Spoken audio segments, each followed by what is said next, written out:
ቀይ መስመሩ ተጣሰም፣ የዲሞና ኒውክሌር ማዕከል ተመታም፣ ሶስተኛው የዓለም ጦርነት ተቀሰቀሰ ወይ? የትራምፕ 48 ሰዓት ማስጠንቀቂያም፣ የእንግሊዝ መርከቦች ኢራን ገቡ፣ ሩሲያና ቻይናም ጦር አሰማሩም። ዓለም ለበርካታ አስርተ ዓመታት ስትፈራው የነበረው ያ አስፈሪ ቅዠት ዛሬም በይፋ እውን ሆኗል። የሰው ልጅ የታሪክ መዝገብ ሊሸከመው የማይችለው እጅግ አደገኛ ክስተትም ተከስቷል። የኢራን ሚሳኤሎች የምድርን የታጠቁ ምሽጎች ሁሉም በጣጥሰው በማለፍ እስራኤል እንደ አይን ብሌን በምትጠብቀውና የሉዓላዊነቷ የመጨረሻው ቀይ መስመር በሆነው የኒውክሌር ማዕከል ላይ ድንገተኛ ጥቃትን አድርሳለችም። ይህ ጥቃትም ተራ ወታደራዊ ግጭት ሳይሆን ለመላው የሰው ልጅ ህልውና የተቃጣ የሞት አዋጅ ነው። የኢራድና የዲሞና ከተሞች በሰማይ ላይ በፈንጂ እሳት ኳሶች ሲረዱ የእስራኤል ቁጣ ሰማይ ነክቷል። ይህ ቁጣም በምላሹ ምን ሊያስከትል እንደሚችል ማሰብ እንኳን ያስፈራል። ምክንያቱም የእስራኤል ቀጣይ እርምጃ መላውን የክልሉን ካርታ ብቻ ሳይሆን የዓለምን የወደፊት ዕጣ ፈንታም ለዘላለም የሚቀይር ይሆናል። የሰዓቱ እጅ ወደ ሶስተኛው የዓለም ጦርነት መጠቆሙን ብቻ ሳይሆን የጥፋቱ ደጅ መከፈቱም መላው ዓለምን አስጨንቋል። በአሜሪካ በኩል ፕሬዝዳንት ትራምፕ ለቴህራን የሰጡት የ48 ሰዓት የመጨረሻ ማስጠንቀቂያም በታሪክ ታይቶ የማይታወቅ እጅግ አስፈሪ ሆኗል። ሰርጡን ካልከፈታችሁ ኢራንን እናጠፋታለን የሚለው ይህ ዛቻቸው በመካከለኛው ምስራቅ ላይ እንደ መብረቅ ወርዷል። በሌላ በኩል ኢራን 4000 ኪሎ ሜትር ርቀት ላይ የሚገኝን የአሜሪካ የጦር ሰፈር ለመምታት መሞከሯ አውሮፓን ጭምር በስጋት ውስጥ ጥሏል። የኢራን ሚሳኤሎች ክልል አህጉራት ማቋረጥ መቻላቸው ደግሞ ጦርነቱ በሁለት ሀገራት መካከል ብቻ እንደማይወሰን ማሳያ ነው። ዛሬ የተከሰተው ክስተት የሰላምን በር የዘጋና የጦርነቱን ነጋሪት የጎሰመ የጥፋት ሰበር ዜና ነው። ውድ ተከታታዮቻችን አብራችሁን ስትቆዩ እነዚህንና ሌሎች መረጃዎች ተሰማላችሁ። መልካም ቆይታም። የሰው ልጅ ታሪክ ካስተናገዳቸው እጅግ አስፈሪና አስደንጋጭ ወታደራዊ ግጭቶች መካከል የዛሬ ሌሊት ክስተቱ ቀዳሚውን ስፍራ ይይዛል። ለበርካታ ዓመታት እንደማይደፈርና የቴክኖሎጂ ጥንካሬው ወደር እንደሌለው ሲነገርለት የቆየው የእስራኤል አይረንዶም አሮ የመከላከያ ስርዓቶች በኢራን የሃይፐርሶኒክ ሚሳኤሎች ተገርስሰው ወደቁም። ከቴህራን ተወንጭፈው በደቂቃዎች ውስጥ የእስራኤልን ሰማይ ያጨለሙት እነዚህ ሚሳኤሎች ዓላማቸው ኢላማ ያደረጉት ወታደራዊ ካምፖችን ብቻ ሳይሆን የዓለምን የደህንነት ሚዛን የሚቀይረውን የዲሞና የኒውክሌር ምርምር ማዕከል ነው ተብሏል።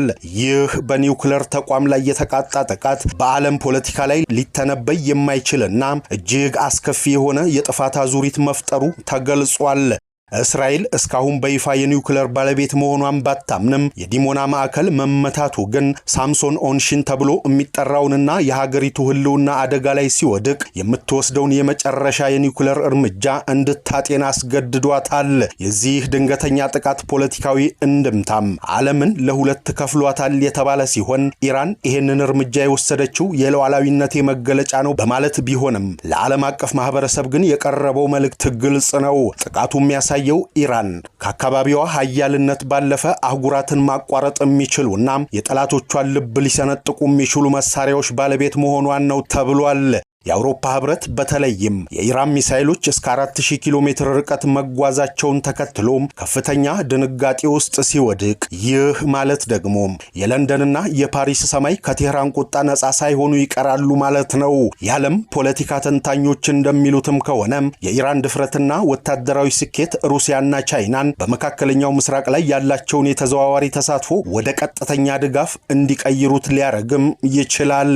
ይህ ደግሞ በምዕራባውያንና በምስራቁ ጎራ መካከል ያለውን የቃላት ጦርነት ወደ ቀጥተኛ ወታደራዊ ግጭት በመቀየር ሶስተኛውን የዓለም ጦርነት ሊቀሰቅስ የሚችል ትልቅ ክብሪት ሆኗል። የእስራኤል የጦር ካቢኔ ለሰዓታት በቆየውና እጅግ ውጥረት በነገሰበት ስብሰባው ላይ በኢራን ላይ የሚወስደውን ያጸፋ እርምጃም የእሳት ነበልባል ኦፕሬሽን በሚል በሶስት ደረጃዎች እንደሚከፍል ወስኗል። ይህ ውሳኔም ከዚህ ቀደም እስራኤል ከምትከተለው መመጣጠን ያለበት ምላሽ ወጥቶ ሙሉ በሙሉ የኢራን መንግስት ህልውና አደጋ ላይ የሚጥል ነው ይላሉ። የመጀመሪያው ኢላማም የኢነርጂ መዋቅር ሲሆን እስራኤል በ48 ሰዓት ውስጥ የኢራንን ግዙፍ የነዳጅ ማከማቻዎች እናም የጋዝ ማጣሪያዎችን በኤፍ35 ስውር የጦር አውሮፕላኖቿም ለመምታት ማቀዷ ተሰምቷል። ይህ እርምጃም የኢራንን ኢኮኖሚ ሽባ በማድረግ ለጦርነት የምታውለውን ገቢ ሙሉ በሙሉ ለማድረቅ ያለመ ነው ተብሏል። የዲሞና ማዕከል መመታቱን ተከትሎ ደግሞ በኢራን የሚገኙት የናትዝና የፎርዶ ኒውክለር ማበልጸጊያ ተቋማት ላይ ባንከር ባስተር የተሰኙ ጥልቅ ምሽጎችን ሰባሪ ቦምቦች ለመጠቀም ውሳኔ ተላልፏል። የሩሲያና ቻይና የጦር መርከቦች በፋርስ ባህረ ሰላጤና በኦማን ባህረ ሰላጤ ላይ ያደረጉት ያሉት እንቅስቃሴም የምዕራባውያንን ስጋት ወደ ከፍተኛ ደረጃ አደረሰው። ሩሲያ በዘመናዊው አድሚራል ጎርሽኮቭ የጦር መርከቡ አማካኝነት በድምጽ ፍጥነት 9 እጥፍ የሚጓዙ የዚርኮን ሃይፐርሶኒክ ሚሳይሎችን በባህረ ሰላጤው አቅራቢያ አሰማርታለች የተባለ ሲሆን ይህ እርምጃ አሜሪካና ብሪታንያም በኢራን ላይ የአየር ጥቃት ቢሰነዝሩ ሩሲያ ጣልቃ እንደምትገባ የሚያሳይ ቀጥተኛ ማስጠንቀቂያ ተደርጎ ተወስዷል። ቻይና በበኩሏም እጅግ ዘመናዊ የሆኑትን ታይፕ 055 አውዳሚ መርከቦቿን ወደ አካባቢው መላኳን የሀገሪቱ መገናኛ ብዙሃን ሲዘግቡ እነዚህ መርከቦች የራዳር መከላከያ ስርዓታቸው እጅግ ጠንካራ በመሆኑ የአሜሪካን አውሮፕላን ተሸካሚ መርከቦች እንቅስቃሴ በቅርብ ርቀት ለመቆጣጠር ያስችላቸዋል። ሁለቱ ኃያላን ከኢራን የባህር ኃይል ጋር በመሆን የባህር ደህንነት ቀለበት ፈጥረው የአሜሪካ መርከቦች ወደ ሆርሙዝ ሰርጥ እንዳይጠጉ እንደ ጋሻ ሆነው ቆመዋል የተባለ ሲሆን አካሄዱ ግን እጅግ አስፈሪና እንቅልፍ የሚነሳ ነው። የእስራኤል ቀጠና ያጸፋ ውሳኔ ከሩሲያ ቻይና ወታደራዊ ስለላ ከለላ ጋር ሲጋጭ ጦርነቱ በሁለት ሀገራት መካከል መሆኑ ቀርቶ ታላላቅ ኃያላን የሚፋለሙበት የመጨረሻው ጦርነት ሊሆን ይችላል የሚል ስጋትን ደቅኗል። ይህ በእንዲህ እንዳለም በዚህ አስፈሪ ድባብ ውስጥ የፕሬዝዳንት ትራምፕ ቀጥተኛ ጣልቃ ገብነት የነዳጅ ገበያውንና የዓለም ደህንነትን በከፍተኛ ሁኔታ አናውጦታል። ትራምፕ ለቴህራን የሰጡት የ48 ሰዓት የመጨረሻ ማስጠንቀቂያ የሞትና የህይወት ቀጠሮ ተብሎ ተፈርጇል። በተለይም በሆርሙዝ ሰርጥ በኢራን ቁጥጥር ስር መዋሉ የዓለምን ከፍተኛ የነዳጅ ዝውውር አደገኛ ሁኔታ ላይ ጥሎታል።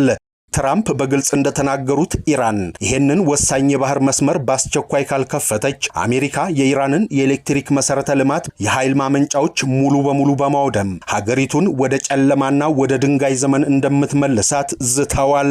ይህ ማስጠንቀቂያም በቴህራን ላይ ከፍተኛ ጫና የፈጠረ ቢሆንም የኢራን ወታደራዊ መሪዎች ግን ለማንኛውም መስዋዕትነት ዝግጁ ነን በሚል ምላሽ ሰጥተዋል። የአሜሪካና የኢራን ቀጥተኛ ግጭት የዓለምን ኢኮኖሚ ከቁጥጥር ውጭ ሊያደርገው እንደሚችል የነዳጅ ዋጋ በአንድ ጀንበር ሰማይ ሊነካ እንደሚችልም የኢኮኖሚ ባለሙያዎች ስጋታቸውን ይገልጻሉ።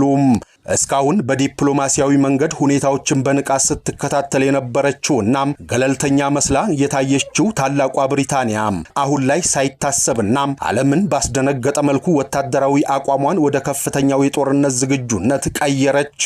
የብሪታንያ ንጉሳዊ ባህር ኃይል እጅግ ዘመናዊና ገዳይ የሆነውን የኒውክለር አረር የታጠቁ ግዙፍ ሰርጓጅ መርከብ ወደ ፋርስ ባህረ ሰላጤ እንዲያቀና ትዕዛዝ አስተላልፈው መላውን መካከለኛ ምስራቅ ብቻ ሳይሆን መላውን ፕላኔት ከፍተኛ ድንጋጤ ውስጥ የጣለ ነው።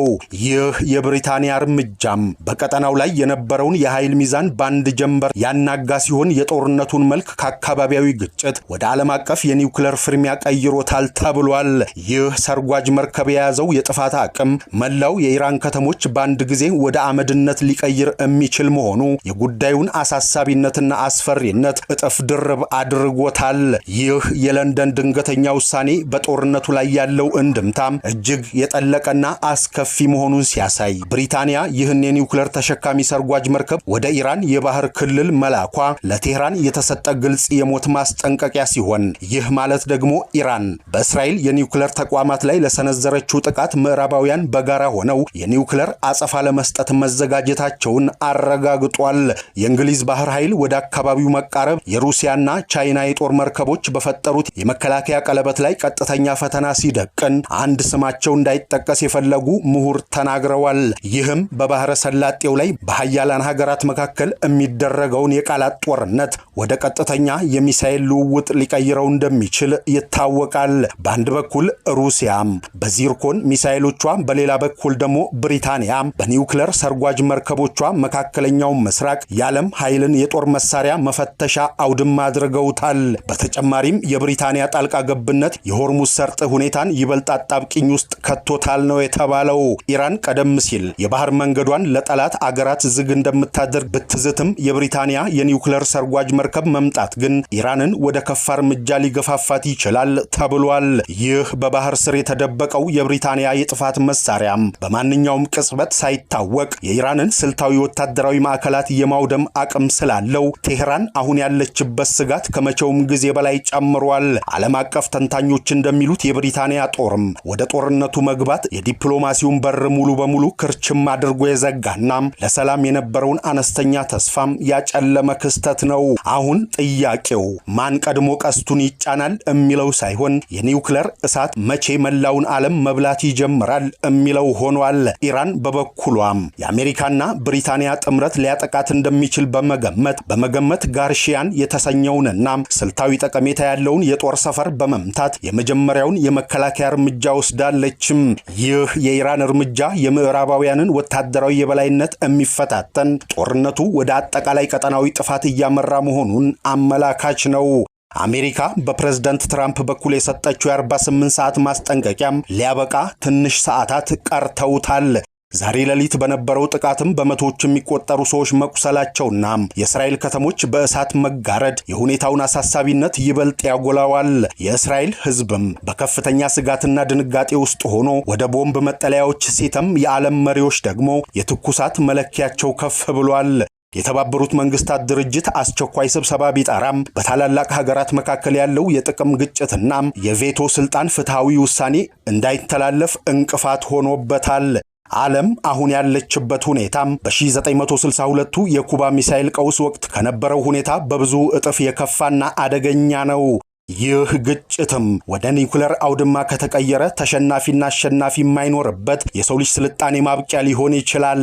ኢራን የኒውክሌር ማዕከሏን በመምታቷ እስራኤል የምትሰጠው ምላሽ አጥፊ እንደሚሆን ሲጠበቅ፣ ትራምፕ በ48 ሰዓት ውስጥ ለውጥ ካልመጣም እርምጃ እንደሚወስዱ መናገራቸው ሰዓቱ ወደ መጨረሻው ዜሮ እየተቃረበ መሆኑን ያሳያል። ዓለም ትንፋሿን ውጣ የምትጠብቀው ይህ አስፈሪ ሌሊት በሰላም ይነጋ ይሆን ወይንስ የሰው ልጅ የመጨረሻው ታላቅ ጦርነት ጅማሮ ዛሬ ያያል የሚለው ጥያቄም የሁሉም ሰው አሳሳቢ ጉዳይ ሆኗል። የጥፋት ደውሉ እያስተጋባም፣ መካከለኛው ምስራቅ ደግሞ በዚህ አስታማ አዙሪት ውስጥ የዓለምን ዕጣ ፋንታ ይዛ ቆማለች።